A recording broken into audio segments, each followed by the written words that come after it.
Our dildo got canceled. They said it's too big and no one can handle it. Build-A-Bear is going to have a Jolteon plush. And Jolteon is easily in my top 5 Pokemon of all time. I don't know why. I mean, Flareon's way cuter.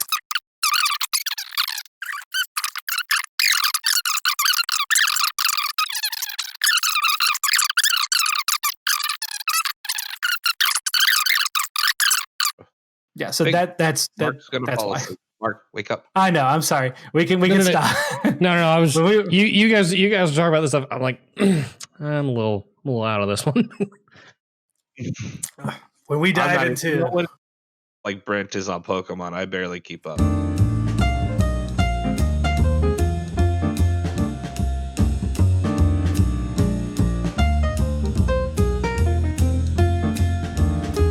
Are you ready? Hello, clink, clank, clank, clank, clank. Hello, clinker, clank, and clankety clank. Hello, and welcome to Strange Happy Hour. I, of course, am one of your hosts, Brent, the Jesterhead Metcalfe. Along to my right, Handsome Joe. I remember this time, and my left, the dispatcher, Mark Plover. I know I was muted when I said that. Okay. I looked at, I said it. I didn't see the green box. I was like, I'm muted, but I said it. It's on the recording. Keep going. Yes, absolutely. Of course, we are here each and every week to bring you the nerdy video game news and really cool tech news. Less tech news this week. That happens each and every week. However, there's only so much time within our show to discuss what is going on. We, of course, don't have time to talk about the fact that the Tony Hawk Pro Skater 1 and 2 remaster freaking soundtrack was announced. And boys, Superman's on it. I'm very excited about that. We don't have time to talk about the fact that the Mafia 2 the Mafia collection has been announced, remastering 2 and 3 and doing a full remake of 1. And we definitely don't have time to talk about the mysterious footage that appears of Gears of War 3 built on a PS3. However, we do have time to chat about what we like to call on this very show each and every week amongst ourselves, the cast you listen to as you watch the show. The important shit. Oh man, that was really good. That felt great. I think we're gonna go ahead and move to our boy Handsome John with the biggest story of the week. Arguably, pull it up. I knew it. You Inuit. Inuit. All right, talk to us about Unreal 5. So Unreal 5 was first revealed on a PlayStation build kit, because I don't even think they actually had the console there, because honestly I don't even know if they have it ready at this point. But Tim Sweeney had why did this thank God for advertisements. God, the pop-up blocker would have been so great right now. Tim Sweeney being the CEO of Epic. They had a full playable demo that was released on May 13th, and the important part here, like a lot of people weren't they didn't care as much for it, where you had some people who were super enthused, and I was one of the people that was kind of in the middle because I didn't really know what I was looking at. Whereas, you guys would probably be a little bit more, narrowed in on kind of what's going on. So the reason that I brought this up is this quote. I think, first of all, Sony has a massive increase in graphics for performance compared to previous generations. But he made another breakthrough in many ways and more fundamental, which is the multi-order magnitude increase in storage bandwidth and reduction in storage latency. And to me, Sweeney is talking about the huge advantage that PlayStation 5 is having with its memory to processing run through. And because it's able to do that, it's able to push more polygons faster and at a much higher fidelity for graphics. And he's saying that this is, I saw this quote and I just knew it was going to tear Mark up, that it's far ahead of any high-end PC is capable of right now. And Mark, I really wanted to hear what you had to say about that. But at the same time, that is actually something that is really crucial, because we've heard about all these stats. They talk, oh God, not Mark Cerny. Is it? Yeah, it is Mark Cerny, isn't it? Head of PlayStation? He's the architect for PlayStation. Architect. He's the one that was talking about all the specs for PlayStation 5 a while back. It told us everything we wanted to know about it, but this having someone who has experience in running and developing with this platform through a brand new engine, saying that this is perfect and exactly what they need, I think is a huge step in what we should be expecting for the future consoles. Though he never really talked about anything about Xbox Series X, he did say in the end that this console generation is going to benefit heavily from this, from using Unreal Engine 5. But PlayStation 5 has an advantage because of the way the SSD bandwidth in proximity to the processor makes it so much better. Yeah. Let's see here. And he gave some numbers which I thought were interesting, and I was going to ask you about, Mark. Mhm. He said that the solid state drive that targets at least 5 gigabits per second in terms of bandwidth. Now that's compared to only 50 to 100 megabits capable to the current PS4 hard drives. Did it say gigabit or gigabyte? It's capital G and B. Capital G, capital B, or lowercase b? Capital B. That's bytes. So that's Okay. that's true. Okay, so you said 5 gigabit per second, and I was like, well, that's just a bold-faced lie. Well, I'm also not the tech guru, which is why you're no, but like my hard drive does. I think it's 1.3 or 1.4 gigabytes per second, which is something like 8 to 10 gigabyte or gigabits per second. Now, if it's 5 gigabytes per second, that's pretty spectacular. So NVMe, being the storage standard or the storage controlling standard, had to change interfaces and use PCI Express now, which I'm gonna have to look up. Well, while you do that, the other thing that I was going to point out for you so that you can kind of put this into perspective is that the vast amounts of flash memory are so close to the processor, which is a part of the reason why Sweeney was saying that this is such a big deal. So your normal 8 to 10 in the way that your PC works, that he's saying that this has a better advantage even though it's only doing 5 because of the way that it's built. Well, no. So I want to make the distinction here. Mine, if we're talking about gigabytes per second, my computer running a PCI Express 4.0 X1 technically slot, PCI Express based M.2 or NVMe hard drive runs at 1.2 to 1.5 gigabytes per second. If that runs at 5 gigabytes per second, that smokes the fastest storage technology that's currently in existence. By a good margin too. Like in the terms of the now, tech world, then as far as like small stuff, like PCs wouldn't actually benefit from that a tremendous amount. The reason is like, yeah, your load times would be snappier and everything like that. But and from a general PC use, it doesn't matter because like the majority of programs that you use are sub 1 gigabyte. Discord, your internet browsers, all of that, they generally don't take up anything more than about a gigabyte worth of storage nowadays, just because they can get kind of frivolous with the storage that they use. But the storage speeds now are so good that it doesn't quite matter. But it's still a good step up from where we used to be, of course. But just to give, I guess, some examples here, they're talking about 5 gigabytes per second, and that's probably using a PCI Express 4. If they're using new AMD tech, it's PCI Express 4 based. PCI Express 4, damn it. So the spec that I had showed PCI Express 3.0 running at at an X16 bandwidth, running at 32 gigabytes per second, which is absurd. Like, first off, it's an absurd amount of throughput. Now, that's supposed to be your high-speed, low-latency connection from your graphics card, essentially, to your processor and that kind of thing. And if you're putting the storage on that same bus and you're improving the lookup and read and write speeds of the NVMe controller for the storage, now he's talking about putting it physically closer to the processor. It may be more directly tied to the PCI Express bus that makes it physically closer, makes it physically easier to work with.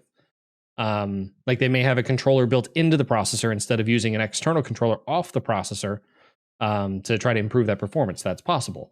Well, I think they did say that there was something of an integration of the solid state memory with the processor. That would make sense. Like the controller, the controller capabilities would make sense to put on the processor if you wanted to try to improve the link speed between the storage controller and the processing power of the hard drive, which means that you could probably put some of your storage control power through the processor. Now, I'm not 100% certain on how the super low end of that works, but that would improve performance pretty significantly if you didn't have to, query through a controller to another controller to try to read and write everything like that. Your storage modules have direct access, or your processor, or the other way around, has direct access to the storage modules. It just has to know how to work with that. Because the nice thing about having a closed system like a PlayStation or an Xbox or something like that is you can kind of build the hardware customized instead of having to piece things together.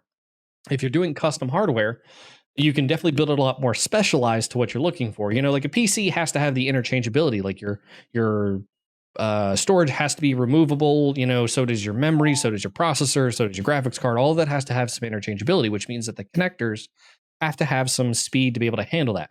And the problem is that you kind of bottleneck yourself a little bit whenever you start putting storage devices and whatnot, or start putting things in over a connector interface that causes that slowdown. Similar to what happened with hard drives and SSDs whenever, like they were capping out the 6 gigabits per second that SATA can handle. Now, that was an entire storage controller and all that stuff that had to handle that, but it was extremely limited by the connection interface that it used. PCI Express has massive amounts of throughput and has a much more direct tie to the processor.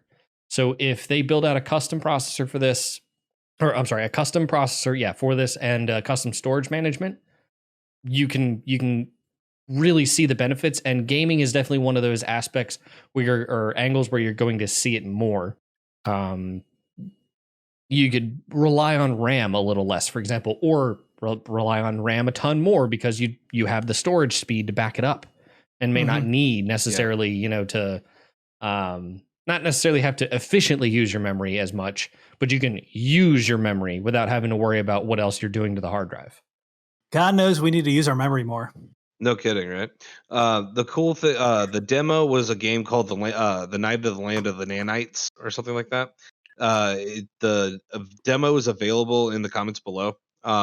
It definitely recommends you watching it to see exactly what we're talking about and how actually beautiful it really was.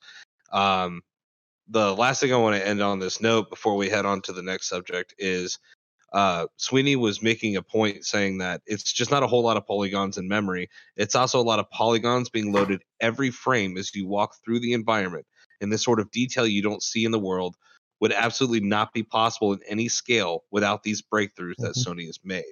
So, I mean, that to me, that gets me super excited for what the PS5 has to offer, especially in the future for someone who works in a scale like Epic. That is a pretty big deal.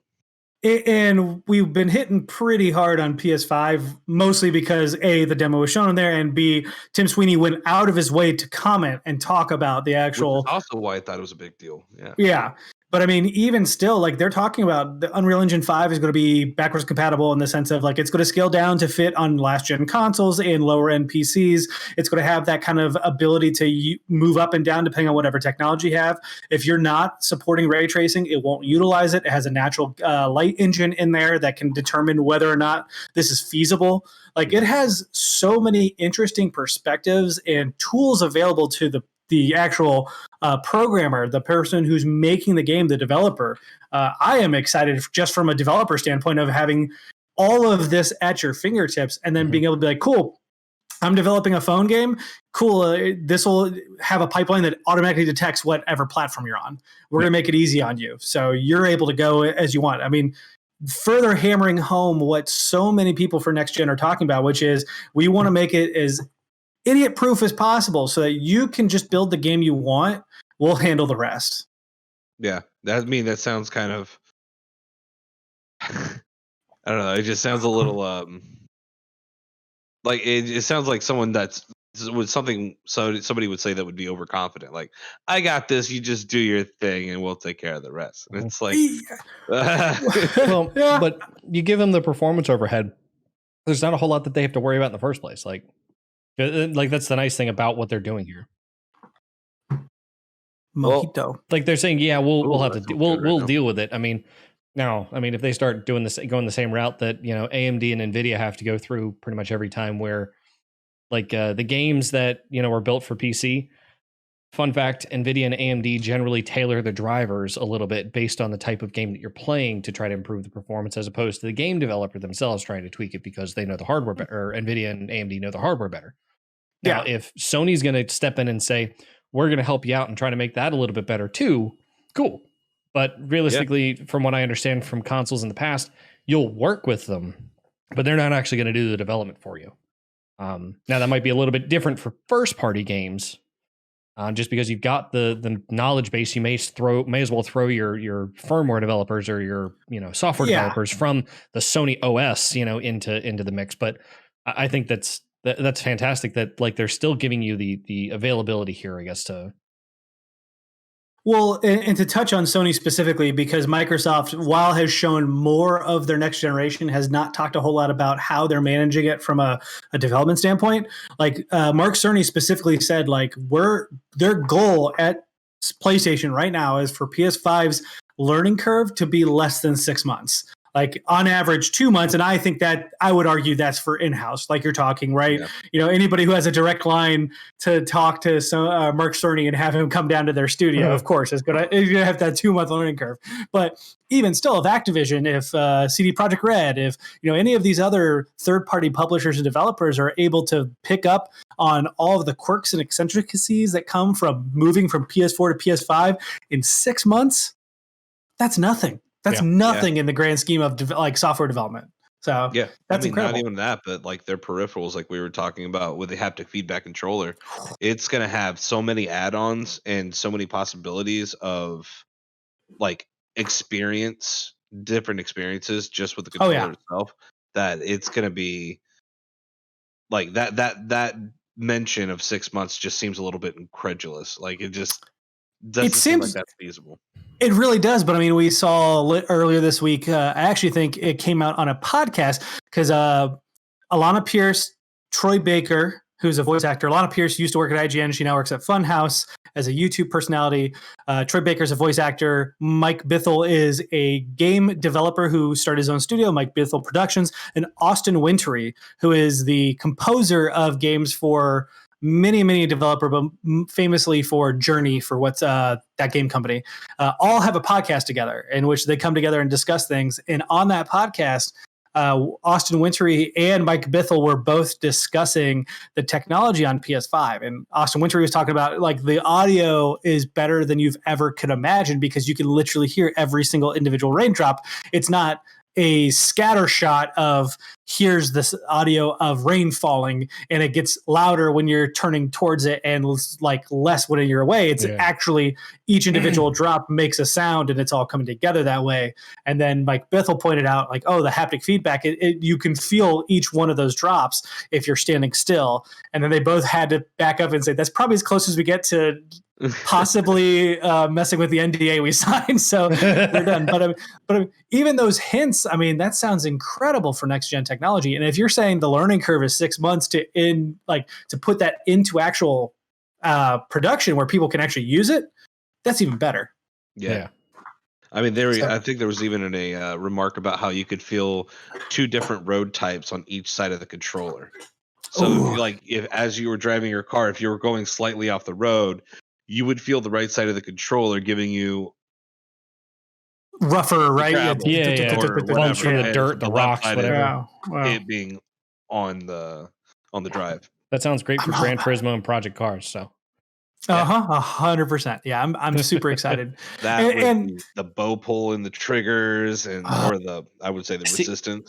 That one intrigues me more. Like, how do you feel the like other than the resistance and the trigger, but like, how do you get any other feel of that? Like into a controller like that.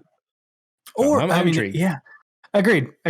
Yeah, and Unreal Engine 5. If you like John said, if you have not seen the demo, it is available in the description, floating above him like a happy cloud because he's so excited for PS5. So impressive in itself. It was really how everybody interacted with that demo. That was kind of impressive. Like even online, there were people like going, "Oh, that was okay," and I was like, "I mean, that thing looked pretty good." And if you start listening to the people who were more technical, and they're like, "This is amazing." Yeah. I mean, some of the ways that they handle lighting alone, and then on top of the fact, the way they render objects, complex 3D objects, as like, spoiler for the demo, I guess, like towards the end of it, the main character flies through an area. It's like all this ancient architecture, and it's completely utterly detailed, and it's more so than you'd ever see in games. It's honestly more detailed than a lot of different shots you find in CGI in movies today, because a lot of time they use motion blur to try and cover a lot of that up. To especially from a movie standpoint, it's easy, like, well, the focal point is on the character, so everything else can be blurred out, it's fine. But like the actual detail in these models is incredible, so highly recommend looking at it. This is where we start seeing like Sony's name show up, on movies now, because they're improving upon the CG tech that movie studios are using. That would be interesting. It would be indeed. Oh man, this mojito is delicious. But please let us know what you think about the Unreal Engine 5 and its technology, coming to whatever platform you prefer, floating in the comments above Mark like an angry cloud. It's always above Mark like an angry cloud. But speaking of game development, we're going to move on to the Dispatchers topic itself. Talk about Amazon Studios, and they're actually making a game. Yeah. Actually, from what I can see, you guys may know of more, but I've only seen so far 3 games, I think. This would be the 3rd that they've attempted so far. So yeah, I mean, we were talking about it before the show, the Grand Tour game, right? Yeah. They've got the MMO coming out that a certain person who's never on the show now keeps talking about over and over again. Dylan, it's Dylan. Dylan's the person. I can't remember the name of that one. It's like New World. New World. There you go. Yeah. And then of course this would be the newest one. I was not even aware of this until you pulled the story.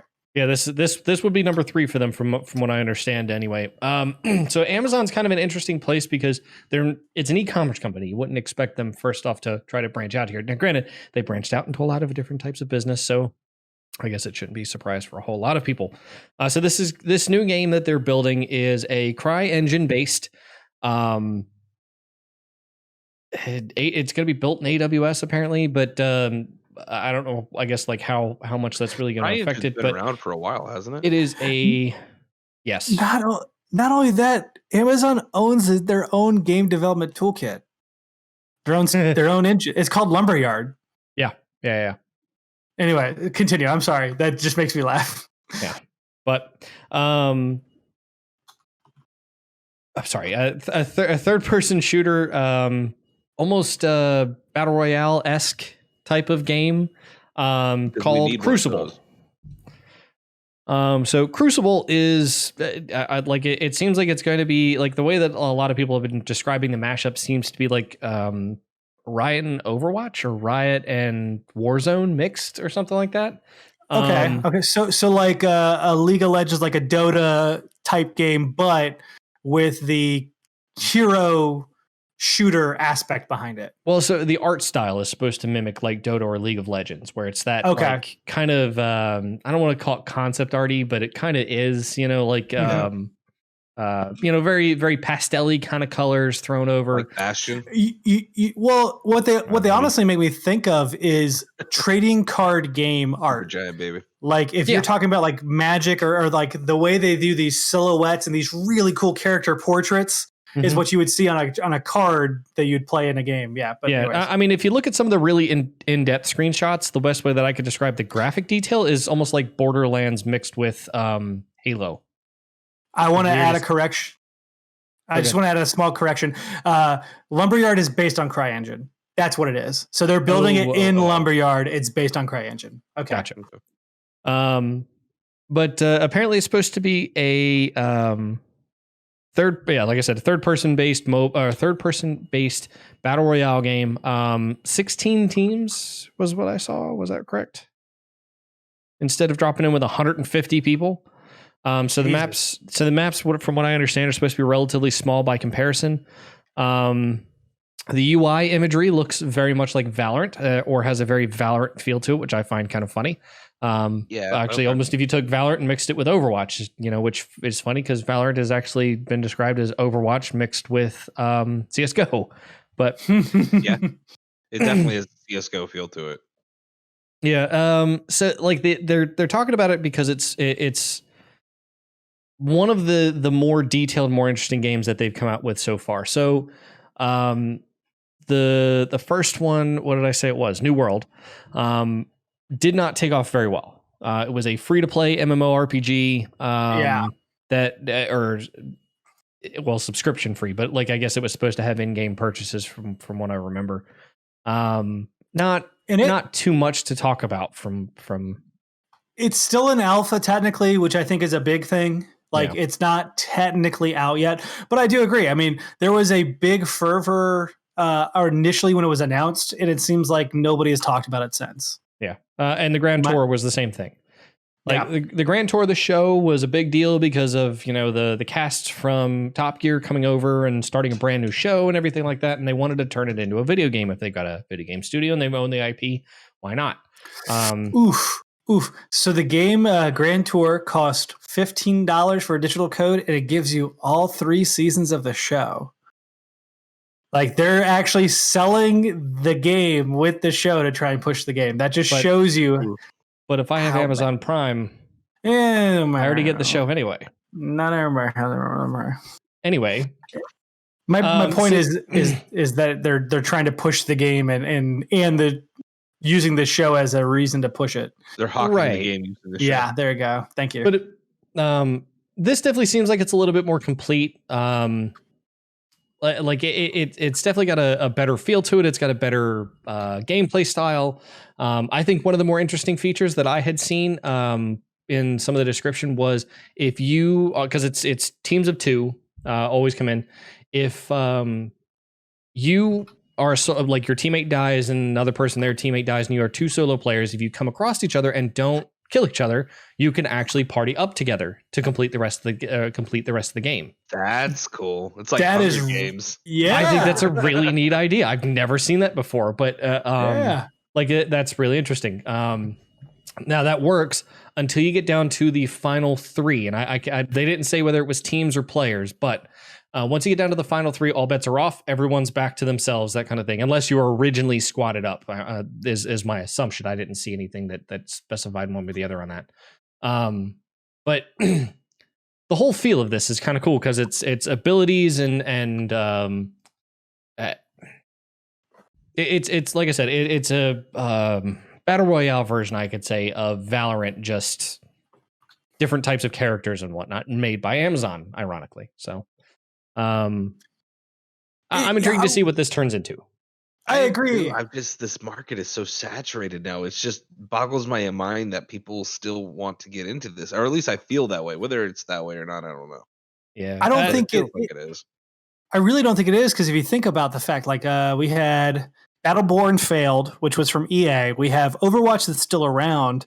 There are other hero shooters, I think, all kind of fell away. We've got Black Ops 4 and Warzone.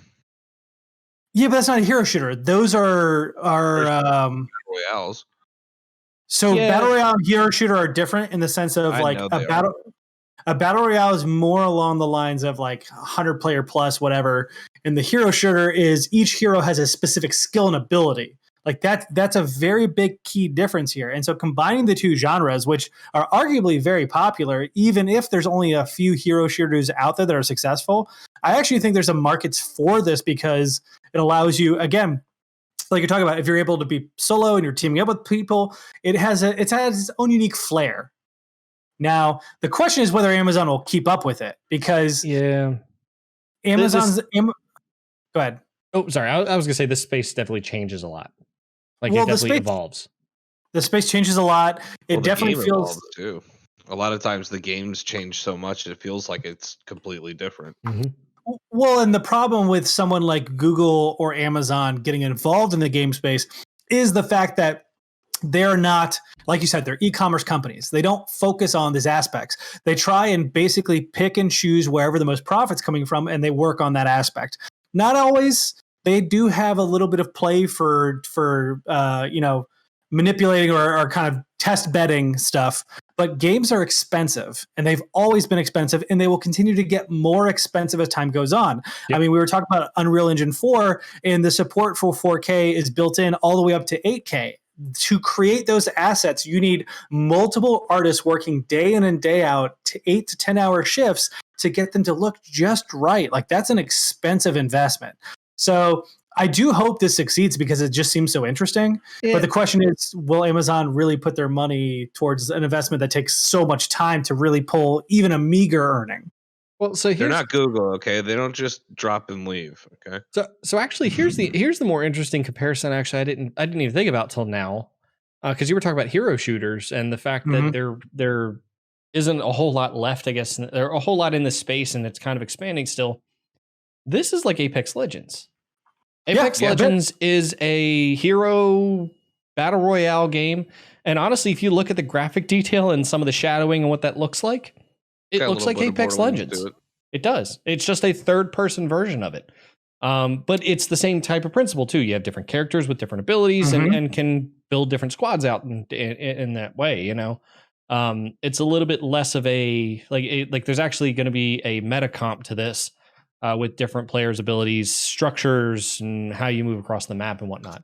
But apparently the big thing they were talking about, too, that makes this different than a lot of other battle royales that are out there or MOBAs is that the interactions with the game are actually also very heavily built into the map itself and NPCs. Because you have to fight a lot more. That's not just the other players. You're fighting the map and different characters that would be moving throughout the map or located in different areas, mobs that you would have to fight throughout the map. I think that would add an interesting aspect to it, but I'm still, I don't know, I'm hesitant just always to see the next battle royale that comes out. Yeah, but because John, I do agree. I think it's an overwatered down type of market space now. I think there's way too many. Well, and you've seen games like Heroes of the Storm fail because there's just not enough people there, or at least that game itself didn't look bad to me for considering what it was, but it just didn't have enough to hold other people. I don't know if that was because the market share is saturated or if the game just wasn't good.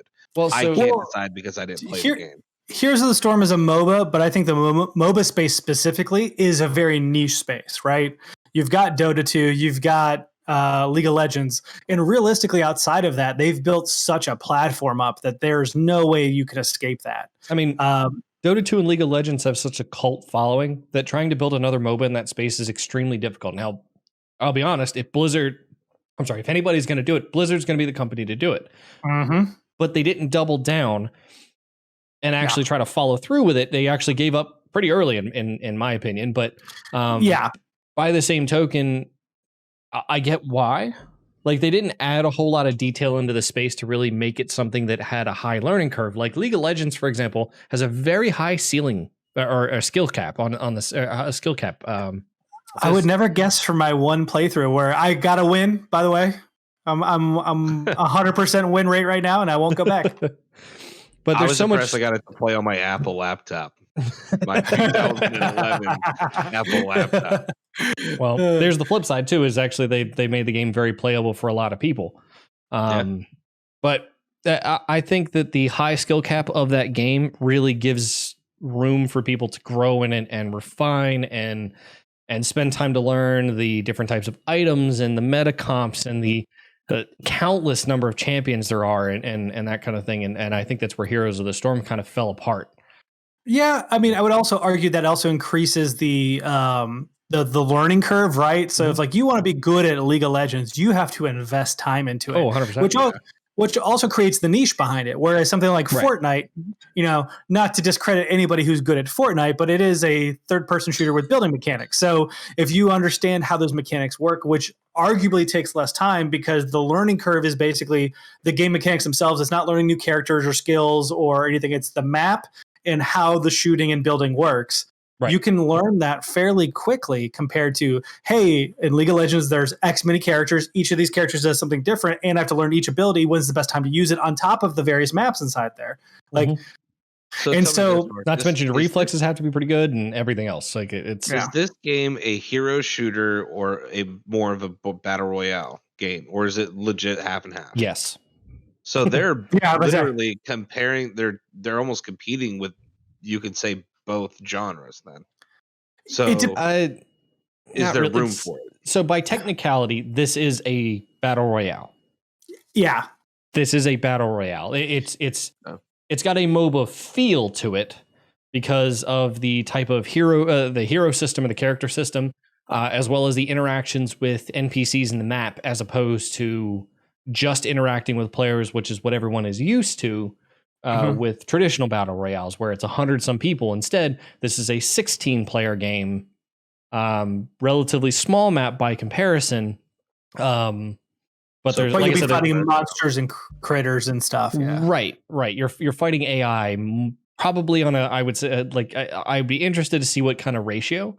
Like, are you fighting a ton of mobs and a very little people, or vice versa? I'd imagine they'd have to kind of tweak that to see how it feels, because if you're fighting a ton of AI all the time, then what's the point of playing online? Yeah. Well, I actually I think this is super smart because we've talked about it, right? The battle royale genre is a little overblown. Like, literally, Warzone stepped in along with Apex Legends, and it took away the thunder of PUBG. And Rust is still there too, but I mean, both of those games are so on the periphery compared to the actual what everyone's playing right now in that genre. So making this essentially a third-person version of a MOBA of League of Legends, where you build up your powers and your abilities and money and everything by taking on NPCs, and then you use that to turn around and kill other main players. That's super fucking smart. I actually think this is a great idea. Will it work? I don't know. It is 100% a gamble, but at least if you're going to insert yourself into a very competitive space, you might as well try to make yourself unique. Well, it's funny because you were talking about League of Legends and how its depth is almost infinite, and how you put more time into it, the better you can be, and you could augment certain things. And then there's other games where I think they prove to be the Chick-fil-A of video games. Their menu is simple, and that's why it's successful. And it's not trying to bombard you and trying to push you to the limits. It's the Fortnites are just trying to get you to have fun. Yeah, you can get used to the mechanics of Fortnite pretty easily and be competitive. So, I mean, I guess I'll be interested to see exactly where it lies in that. Oh, snap. Oh, snap. Crackle and pop. Woo! Almost lost that. That was going to be awful. It would have been funny to watch, but not from this end. God damn it. But sometimes it feels good to be a gangster. Damn, it feels good to be a gangster. But no, I'm interested to see, because it seems like they're kind of carving their own niche here. The one thing I do like about the battle royale space is, even as washed as it's become, I think game developers are starting to realize that, so they're starting to tweak things a good bit. Agreed. Call of Duty with Warzone being the most what I would call the most recent hit. Bumping up from 100 players to 150, increasing their map size drastically. Creating a revive system so that, like, after your players have, after you've died the first time, you go to what they call the gulag. You go to a prison, basically, and if you win the fight there, you get to come right back into the battle. They've got mini missions that you do as you play along. Like, each game will run anywhere from 30 minutes to an hour, just because there's so much to do to get to where you need to go, and there's so many people and teams that you'll come across, that it just keeps an interest level there. I just want to put this out. Someone put a sniper rifle on a hill right next to the freaking supermarket and took everybody out within like 5 seconds that landed on that hill. I was astounded. I wasn't even mad that he took me out, but because I was like, everyone was just dead. I was like, Jesus. And this is my other interesting point, is that it looks like they're making this game free to play. And they're going to have to, I think, in order to compete, because Warzone's free to play. Fortnite's free to play, and so is Apex Legends, which honestly to me is the closest analog. I agree with you on that comparison. Apex Legends for sure. So I really hope that they're able to compete in the sense that, Amazon's a large company, has lots of faults. We've talked about it plenty of times in this show, but more competition in the video game space is never something I'm against. I would love for Amazon and Google to both be successful in a way that it changes how we handle or do things. Amazon building their own tools, even if it's off another publisher's engine, to proliferate between their studios and utilize and actually give access to. I mean, again, this is using AWS. Now, how it uses AWS, I'm going to have to dig into a little bit further, because I'm not quite sure what tool sets it's using and how it actually works off that.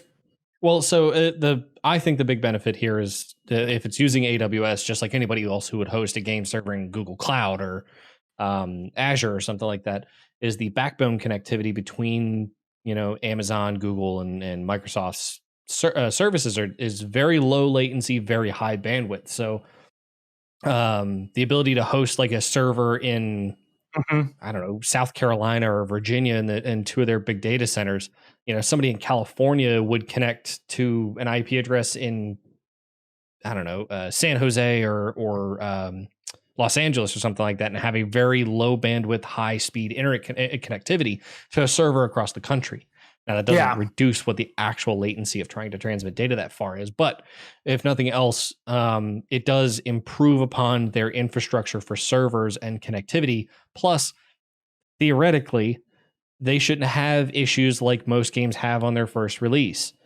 Call of Duty Division, I know, has had terrible things when they're on day one release, where servers are down or they're overloaded or whatever the deal is. As long as they are stable in their infrastructure, their code, that kind of thing, the server infrastructure should automatically scale very well to handle whatever kind of traffic you throw at it. Not to mention, they don't have to pay for those servers heavily out of pocket. They already own the entire cloud infrastructure. So it's the same thing. Easily. Yeah, it's just like you're saying, the same thing Microsoft has the benefit of right now. Mm-hmm. So has this also changed like the possible, I guess, matchmaking? So I'm least likely going to be match paired with someone in California just because it's going to want to pair me with someone closer to me. So I don't think that's. I love playing with New Yorkers. They're the funniest people to listen to when they get pissed off. I don't think that's going to change the way that the matchmaking system works necessarily. I think that's pretty much it is what it is. It's not going to get any better than that. If it finds somebody closer in a locale with a same skill range that you're looking at, fine. But what I'm saying is like the connection lag that you would normally see, like if you're on an East Coast server and it has to throw somebody from the West Coast in because, like you can't find anybody else immediately with that skill range. I think that person on the West Coast is going to have a much easier time with this than you would see with a lot of other games, much like you would with Xbox, for example. Okay. Cool. Very cool. Well, I do hope that they're able to move forward with this and be successful, because more competition means it's going to be more interesting in the video game space alone. But please let us know what you think about Crucible. You can easily find a link to it. If you're interested in Lumberyard, Amazon actually has a very, very cool set of tutorials and stuff where you can download it for free. It's very easy to utilize. I'm actually probably going to do that myself over the weekend because I want to check it out. Abel. Look at it, buddy. Abel, you're interrupting. We're in the middle of a show. Yeah. Please let us know what you think in the comments floating above Abel because he's so cute. Look at him. Oh, no, over Abel. Yeah, over Abel. Over Abel. Moving on to the final topic of the show. It looks like hackers are taking full advantage of the fact that GTA 5 is being given away for free. Hackers take advantage? Oh, my God. No way.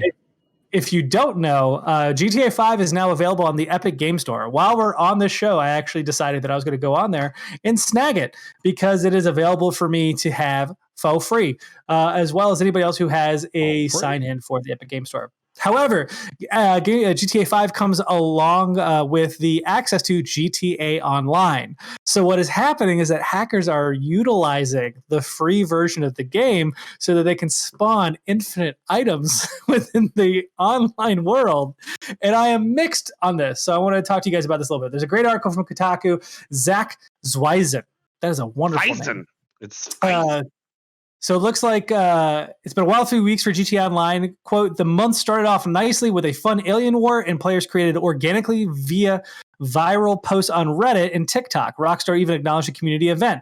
Things were good, but then Epic announced that GTA 5 was going to be free on the Epic Game Store last week. PC fans grew worried. Many predicted the game would see an influx of hackers. Over the weekend, PC servers have indeed infested with all manner of modders and hackers, assuming folks were even able to get in at all. That is true. There was actually a huge problem this weekend when people be able to get online whatsoever. Many are disrupting public lobbies. What was I just talking about with, releasing problems? Yep. Many are disrupting public lobbies by doing things like spawning hundreds of large planes, crashing servers, or trapping players in cages. That's amazing. Like, that's amazing. it's one of those things where on the one hand, we've talked about this before, right? I mean, just because you have the power doesn't mean necessarily you should. There's a little bit of a bullying aspect on this. Just because you can go in and fuck with people doesn't mean you should. But at the same time, how funny is it that you walk into a game and you're just stuck in a bird cage and you can't get out? There was actually one time I was playing, I think it was Black Ops 2, and me and Brian were, someone had modded, I think, figured out a way to, because this is before there was a PC, Xbox, PlayStation, if there was any crossplay. So all of a sudden, people just started getting lifted up into the air and then dropped. And people were getting thrown out of the level and stuff. Like there was a PC person that hacked in, fooled it to thinking it was a PS4, and then started messing with us. Oh my gosh. I wish I could say I was mad, but it really wasn't, because it was more of a challenge. Like I just saw myself as an ant, and I'm like, you got to run away from him. You got to get away from him. Oh no, he got me. Oh, I didn't die on the fall. Okay, keep going. John, I want you to imagine that, but instead of it being someone who's on a PC pretending to be PS4, I want you to imagine a giant mech created from tanks and jets that you have to take on in the online space, because that's happened. Somebody actually took a picture of it. That's so awesome. Yeah. Again, like there's some talent here in the modders and what they're doing, because they're pulling off some incredible feats. There's some that are making jobs. They're making missile dicks and putting them on their player character. Of course they are. But so what's happening is the running theory among fans is that modders can just keep making new accounts and get free copies because it doesn't cost them money to be banned. So they literally just create a new Epic account. Every time they get banned, they just move on to the next thing. Yep. And I guess I think this brings an interesting moral question of, who is held liable in this regard, because this is disruptive, right? We don't play GTA Online, so I don't think either of us are really bent out of shape on this, but there are plenty of people across Twitter, across Reddit, across any other forum you can imagine who are perfectly pissed off about the scenario. Yeah. And it sucks too, because it comes from a good-natured thing of where Epic's paying Rockstar to give away GTA 5, arguably one of the best-selling games of all time, if not the best-selling game of all time. Yeah, it's definitely up there. So how do you handle this scenario? You asked the question, I guess, on the note of, I guess, placing blame. The problem is that I really can't blame Epic and I can't blame Rockstar. Well, I'm sorry, let me rephrase that. The other way around. I can blame Epic and I can blame Rockstar equally for this. Okay. For giving the game away? Both of them had to make the decision to do this. And if the community had expressed concern beforehand and they decided to not listen to that, or maybe weren't tuned into the channels to listen to that, like Reddit, or for example, then I think that the onus is on them, that now all of a sudden this product that a bunch of people were paying for, that was still in the top 10 selling games for, 4 or 5 years straight, or 3 years, 3 or 4 years straight. Yeah, exactly. It's easily within the top 20 games sold every month. It's like multiple $1 billion. It's great. Exactly. And they made a great product, and it's supposed to fund the future. And maybe they've finally gotten to the point where they've overly secured the funding for the next game. So GTA 6 is already good to go from a finance perspective, so they can just give the game away for free and let everyone enjoy it, and maybe prep for the hype for another one or something. But I totally see this being Rockstar, because multiple other games have taken the initiative to saying, if you want to cheat and hack or mod or do whatever you want, awesome. You get thrown on that server. Yeah. No. What was that easy? You just keep tossing them over there. Now, yeah. Because what was it? It was Call of Duty, I think, was doing that too. Where and Fortnite, where if it identified that someone was cheating, rather than ban them, it would just constantly flag them. So they would always end up on servers with other cheaters. Yeah. Yes. And they could just go fuck with themselves. It'll be great. And honestly, it'll produce great content. Are you kidding me? Missile dicks fighting giant tank robots? That'd be great. What I do find fascinating is I think there's multiple workarounds. And I do agree that most of it falls on Rockstar for them to have to handle it. But if your online platform required a separate login, you have to create a Rockstar account. So therefore, you could download the game as much as you want, but if you're trying to sign in, you have to link that game to a Rockstar account. Now, you'd have to come up with some sort of criteria to ensure that people were taking the same key. Well, I guess if you had the same key in the login, it would still cause the same issue. The other solution I had, which was give away Rockstar or GTA 5 for free, but not online. Like if people want to play online, they have to buy the game. I think that's still a fine solution, right? Even if it's $1. Yeah, whatever you want to charge for it, but I mean, you charge money for it because these individuals are getting one of the largest open world games for free. Mm-hmm. You pay $1, $5, whatever, and you have access to the online. That literal value of monetary keeps people who are going to cause issues from doing anything, and anybody else who got the game for free and pays $5 or $1 for the online, like they either choose to do so and they're playing the online, or they don't, and guess what? Problem solved. Like, yeah, I guess my other thing here is, why is it that you don't have some sort of protection system in place for this? Yeah. Like I think that's a big deal. Like like Call of Duty, for example, you don't hear this problem on Call of Duty with PC. Now, granted, and for Warzone's free, but you don't hear about this kind of problem from Warzone because they've actually got a decent anti-cheat system. Now, to make sure it doesn't go to the other end of the spectrum, this is a little micro rant from me that Riot and Valorant need to figure out their shit, because Valorant's BattleEye runs constantly in the background and will tell me that I can't run certain programs on my computer if I want to be able to play Valorant. Yeah. Hey, legitimate programs. Well, maybe you should stop cheating. But no cheating. That's I'll go ahead and end the rant there. No, but like the idea is put some sort of anti-cheat system in there. I get that GTA doesn't want to, I guess, tip the scale completely because they want to remove modders and that kind of thing, because modding community has been driven a ton of their sales as far as it goes. The RP community like almost completely lives in Grand Theft Auto because there's really no other open source open world sandbox game like that out there. Like you really need something like that there for it, and you need to be able to make the modding community comfortable in that sense. But you really should have a way to double check that, the modding community, the hack community, whatever, doesn't bridge into the online world through official manners, because the mod community builds their own servers to do this. Like they don't host through Grand Theft Auto to do this. They host they have their own online plugin system that manages this. And I think that is a perfectly acceptable medium. Just protect the people who want to play in the official online stuff. I agree. I mean, I think for one, it's always the problem when you have that level of freedom, right? As a creator or someone who's interested in playing with this, we actually know somebody, Steven, who tends to mod games quite often. That's actually, he makes his side hustle is making YouTube videos on how to mod various games. Big booty. Do you know his channel?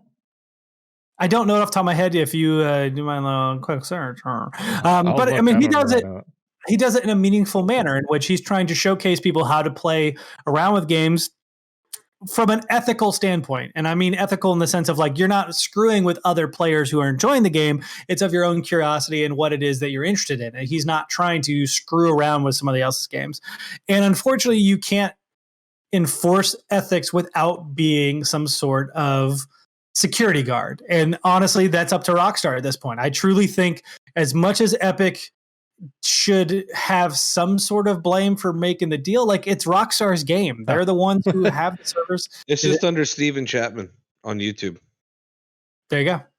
Steven Chapman. Yeah, I was going to refrain from using his last name, and then I pulled it up. I was like, oh, it's literally just that. Literally his last name. Yeah, so yeah, helped out. It's your fault. We'll give him a plug. I'll let him know if he gets a bunch of randos that's from us. Yeah, but and he's got a pretty decent following too. I mean, he pulls anywhere between 38,000, 3 and 50,000 views or whatever. The biggest I'm seeing right now on his channel. He makes some great videos. I mean, he like the one he did in Borderlands 3 was fascinating. He's got almost 40,000 subscribers. So maybe he should pitch our show. That's what I'm saying. Yeah. There's a big community out for this kind of thing. So correct, yeah. Obviously there are enough people that want to watch this want to watch this kind of content and see this happen. And I agree that they should have a space to do this. It's just not in the official online space. And I think you should. Yes. I think it's the onus is on Rockstar a little bit to protect against this, and the onus is on Rockstar and Epic to have looked at the community ahead of time and said, how much impact is this going to have on the people that already currently play the game and have paid for it? That sounds fair to me. Indeed. But please let us know what you think about the modding fiasco that is happening currently in Grand Theft Auto 5 online. I don't know if it's just online or 5. You need 5 to play it's online. Just Grand Theft Auto 5. The online version is just a mode. You can talk to us in one of Steven's videos comments. So just make a comment in his video and then we'll get the notification. We'll look at it. But now it's time for last call. Last call. I did it by myself. I'm so lonely. Ready, John? 1, 2, 3.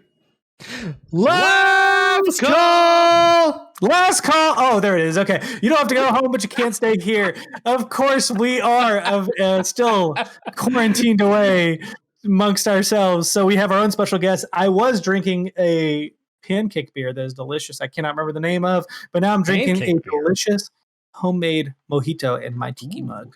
That is so minty. So fresh. What about you, John?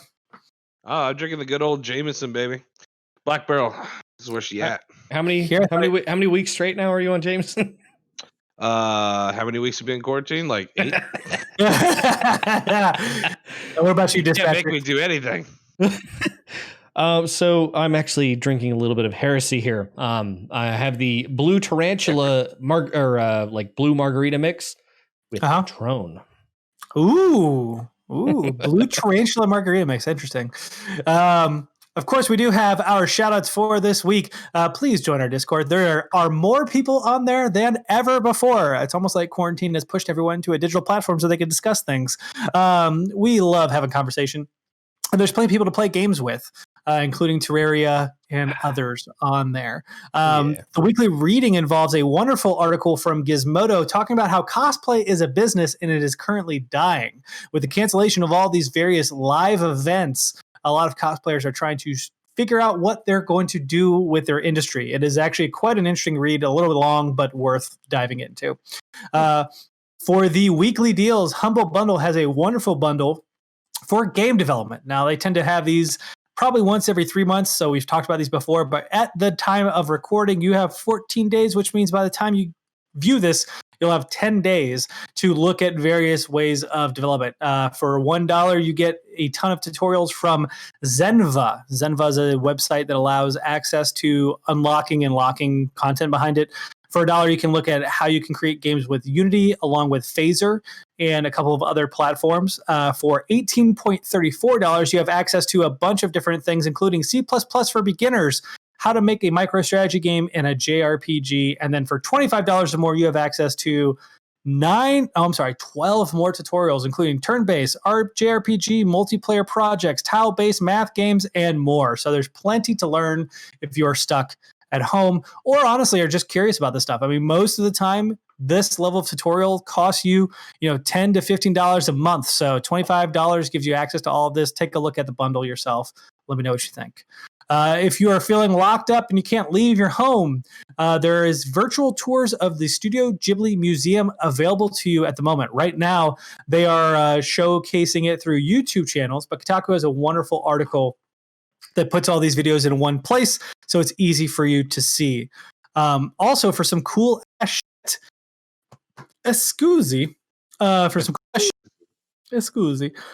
I have Hellboy creator is sketching some awesome Pokemon. So Mike Mignola, who is creating Hellboy, is sketching some creepy versions of Pokemon, but they're really, really cool. Once again, Kotaku's gathered them together in a wonderful article. They're well worth checking out. Question of the week is as follows while we wrap up the show. What are you guys looking forward to the most this summer? You mean not looking forward to the human interactions? You mean if we're not sitting at home, or no? I mean in general. Like, what are you feeling? What are you excited for this summer? Even if you're stuck at home, and I'm gonna dive ahead because I always need you guys to think about it. Because I, for one, I'm excited about multiple things. One, I'm excited to rip up my current patio, put in a new one.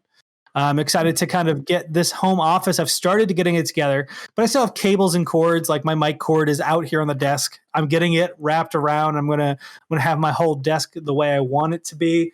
And of course, working more on this home office, it's hard to move this computer, but I've got stuff I'm working on in the background where you can see like my game setup and stuff.